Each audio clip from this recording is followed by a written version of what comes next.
বিয়ের পর হাতে চুড়ি নাকে ফুল দিতেই হবে এমন কোনো বাধ্যতামূলক বিষয় আছে?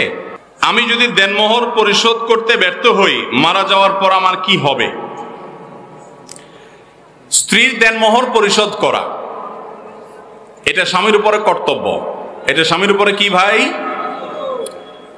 আমরা মেয়েদেরকে যে কত ভাবে ঠগাই আল্লাহ, আবার মুসলমান দাবি করে নিজেদেরকে। আচ্ছা দেখি, বুকে হাত দিয়া হাত তোলেন তো সে সকল বীর পুরুষেরা যারা বিয়ের পর বিয়ের সময় বউয়ের যে মোহর ধার্য করা হয়েছে এটা পাই পাই করে পুরোটা বুঝাই দিয়েছেন। তারা হাত তোলেন তো দেখি।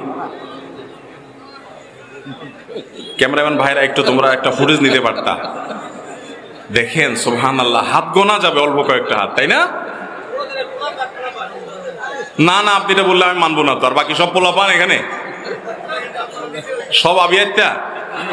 আরে না, বহু বিবাহিত মানুষ আছে, আমি তো চেহারা দেখতেছি এখানে।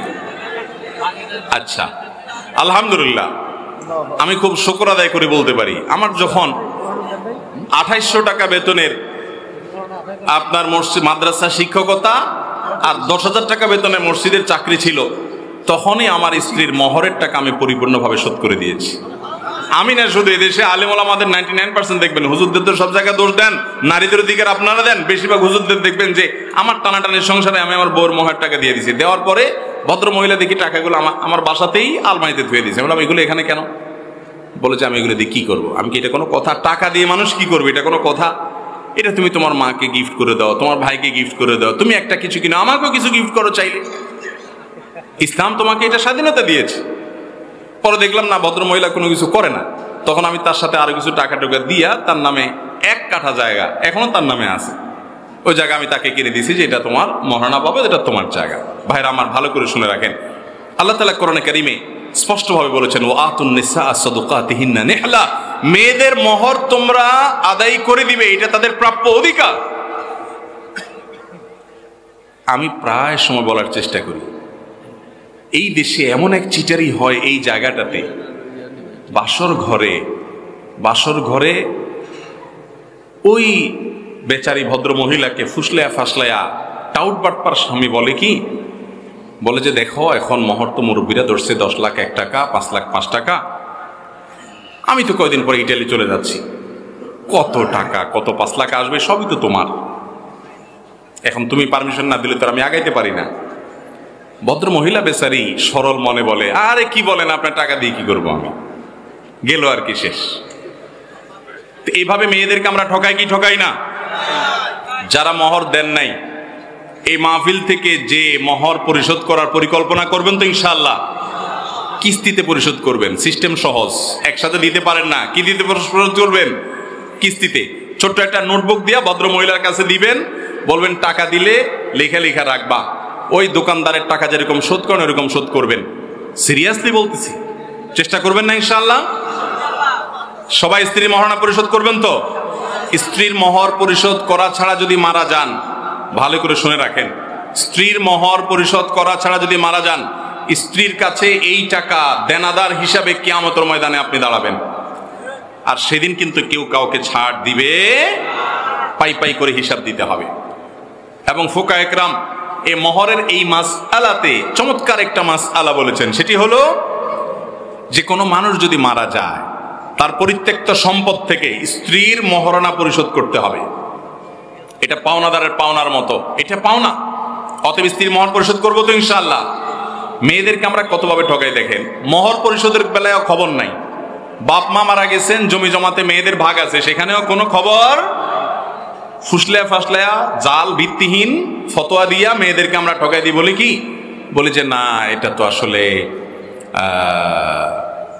বাবার বাড়ির সম্পদ, মেয়েরা নিলে নাকি তাদের নাকি এটা সয় না, এই সমস্ত বানোয়াট কথা বলে তাদের আমরা হক নষ্ট করি। আল্লাহ আমাদেরকে প্রত্যেকের হকের গুরুত্ব বোঝার তৌফিক দান করুন। মা বোনদের তাদের প্রাপ্য বুঝাই দেব তো ইনশাআল্লাহ।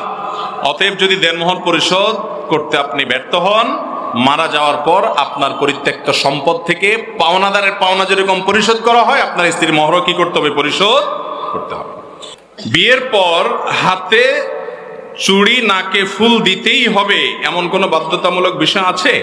না, এমন কোনো বাধ্যতামূলক বিষয় নাই যে মেয়েরা বিয়ের পরে হাতে চুড়ি পড়তেই হবে, নাকে আপনার ফুল দিতেই হবে, এমন কোনো বাধ্যবাধকতা নাই। তবে হ্যাঁ, কোনো অঞ্চলের যদি আঞ্চলিক একটা কি বলে এটাকে সংস্কৃতি থাকে যে বিবাহিত মেয়েরা এগুলা করে, তাহলে সেটা গ্রহণযোগ্য হতে পারে।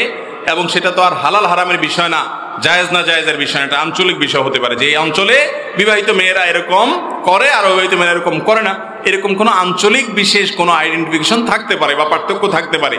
কিন্তু কোনো অবস্থাতে আপনার ইসলামের দৃষ্টিতে বিবাহিত মেয়েদের জন্য এগুলো পড়া আবশ্যক। অনেক এলাকায় একটা কথা প্রচলিত আছে, সেটা হলো বিবাহিত মেয়েরা যদি নাকফুল খুলে ফেলে তাহলে স্বামীর কপালে দুর্গতি আছে, স্বামীর কোনো বিপদ হয়, স্বামী মারা যায়, এরকম কথা অনেক জায়গায় আছে না? অনেক মহিলা নাকফুল খুলে ফেললে মুরব্বী মহিলারা ধমক দেয়, নাকফুল পর স্বামীর ক্ষতি হবে। আমি বলি ভাই, এটা যে একটা ভিত্তিহীন কথা। এটা প্রমাণ হলো যে যদি এটা সত্য হতো তাহলে জামাই বউ ঝগড়া লাগলে, স্বামী স্ত্রীর মধ্যে ঝগড়া লাগলে, স্বামী স্ত্রীর মধ্যে ঝগড়া লাগলে স্ত্রী নাকফুলটা খুলে বসতো, চান্দু এবার তোমার সোজা করে ফেলাবো, ঠিক না? তাহলে বোঝা গেল এটার কোনো ভিত্তি, এগুলো কুসংস্কার, নিছক কুসংস্কার। আপনারা কি মানুষের সন্তান না বানরের সন্তান? আমি তো মানুষের সন্তান হিসাবে আমি মনে করি আদম আলাইহিস সালামের সন্তান, বিধায় আমি কোনো বানরের সন্তান এই বিশ্বাসে আমি বিশ্বাসী না। এখনো যদি কেউ নিজেকে বানরের সন্তান হিসাবে বিশ্বাসী মনে করতে পারেন, পরিচয় দিতে পারেন, এটা তার ব্যাপার। আমরা আদম আলাইহিস সালামের সন্তান। কোরআন পরিষ্কার ভাবে আমাদের আদি পিতা আদম আলাইহিস সালামের সৃষ্টি, তারপরে পৃথিবীতে মানুষের পরম্পরা টিকে থাকার পুরো হিস্ট্রি কোরআনে যা বর্ণিত হয়েছে, সে আলোকে কোনো মুসলমান বানর থেকে নিজেদের সৃষ্টি হয়েছে বা সেখান থেকে মানুষ এর জন্ম হয়েছে, মানুষের শুরু হয়েছে বা সেখান থেকে মানুষ এসছে, এরকম কোনো ধ্যান ধারণা একজন মুসলমান রাখতে পারে? এই বিশ্বাসে বিশ্বাসী হওয়া মানে কোরআনকে অস্বীকার করা।